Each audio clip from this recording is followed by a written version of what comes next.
एक नगर में प्रतिष्ठित व्यापारी रहते थे, जिन्हें बहुत समय बाद एक पुत्र की प्राप्ति हुई थी।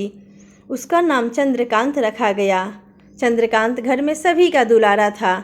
अति कठिनाई एवं लंबे समय इंतजार के बाद संतान का सुख मिलने पर घर के प्रत्येक व्यक्ति के मन में व्यापारी के पुत्र चंद्रकांत के प्रति विशेष लाड़ प्यार था, जिसने चंद्रकांत को बहुत बिगाड़ दिया था। घर में किसी भी बात का अभाव नहीं था। चंद्रकांत की मांग से पहले ही उसकी सभी इच्छाएं पूरी कर दी जाती थी।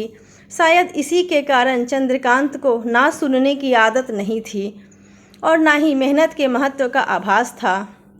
चंद्रकांत ने जीवन में कभी अभाव नहीं देखा था, इसलिए उसका नज़रिया जीवन के प्रति बहुत अलग था। और वही व्यापारी ने कड़ी मेहनत से अपना व्यापार बनाया था। ढलती उम्र के साथ व्यापारी को अपने कारोबार के प्रति चिंता होने लगी। व्यापारी को चंद्रकांत के व्यवहार से प्रत्यक्ष था कि उसके पुत्र को मेहनत के फल का महत्व नहीं पता। उसे आभास हो चुका था कि उसके लाड़ प्यार ने चंद्रकांत को जीवन की वास्तविकता और जीवन में मेहनत के महत्व से बहुत दूर कर दिया था। गहन चिंता के बाद व्यापारी ने निश्चय किया कि वो चंद्रकांत को मेहनत के फल का महत्व सिखाएगा, चाहे उसके लिए उसे कठोर ही क्यों न बनना पड़े। व्यापारी ने चंद्रकांत को अपने पास बुलाया और बहुत ही तीखे स्वर में उससे बात की। उसने कहा कि तुम्हारा मेरे परिवार में कोई अस्तित्व नहीं है, तुमने मेरे कारोबार में कोई योगदान नहीं दिया और इसलिए मैं चाहता हूँ कि तुम अपनी मेहनत से धन कमाओ, तभी तुम्हें तुम्हारे धन के मुताबिक 2 वक्त का खाना दिया जाएगा। यह सुनकर चंद्रकांत को ज़्यादा कोई फर्क नहीं पड़ा। उसने उसे क्षण भर का गुस्सा समझ लिया, लेकिन व्यापारी ने भी ठान रखी थी। उसने घर के सभी सदस्यों को आदेश दिया कि कोई चंद्रकांत की मदद नहीं करेगा और ना ही उसे बिना धन के भोजन दिया जाएगा। चंद्रकांत ने अपने पिता के नाम का फ़ायदा उठाया। वो रोज़ किसी न किसी के पास जाकर धन मांग के लाता था और अपने पिता को दे देता, और व्यापारी उसे उन पैसों को कुएं में फेंकने को बोलता, जिसे चंद्रकांत बिना किसी अड़चन के फेंक आता और उसे रोज़ भोजन मिल जाता। ऐसा कई दिनों तक चलता रहा, लेकिन अब घर के लोगों को रोज़ रोज़ धन देना भारी पड़ने लगा। सभी उससे अपनी कन्नी काटने लगे, जिस कारण चंद्रकांत को मिलने वाला धन कम होने लगा और उस धन के हिसाब से उसका भोजन भी कम होने लगा।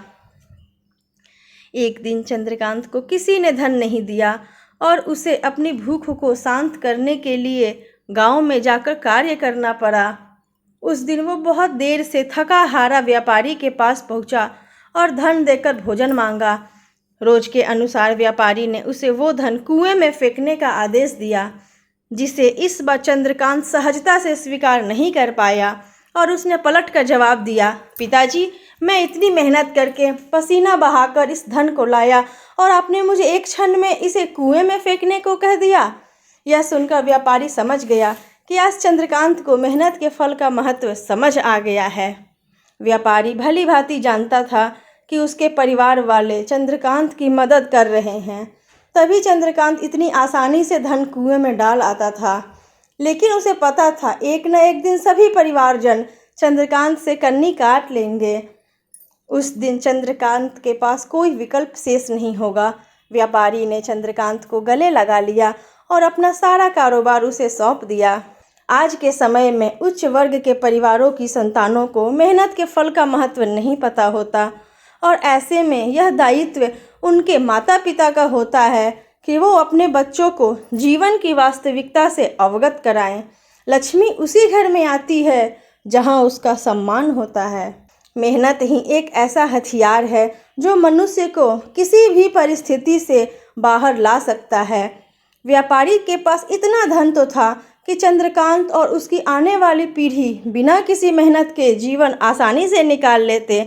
लेकिन अगर आज व्यापारी अपने पुत्र को मेहनत का महत्व नहीं बताता, तो एक ना एक दिन व्यापारी की आने वाली पीढ़ी व्यापारी को कोसती।